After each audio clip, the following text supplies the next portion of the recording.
আসসালামু আলাইকুম everyone, welcome to my channel. হঠাৎ করে যখন আমাদের সবার বড়ি আচারের ক্রেভিংস ওঠে, আসলে এই আচারটা খুবই সহজ এবং অল্প সময়ে বানানো যায়।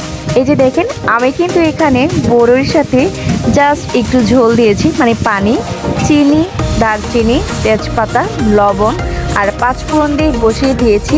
আর এইটা ফুটে উঠলেই কিন্তু আমাদের আচার একদম রেডি।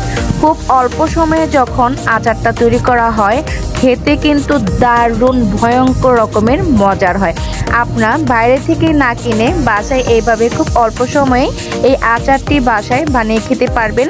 আর আমরা কিন্তু হাঁড়ি ধরেই বাসায় বসে পড়েছি সবার ফ্লোরে খাওয়ার জন্য। আর এই যে গরম গরম আচারটা খুবই ইয়াম্মি।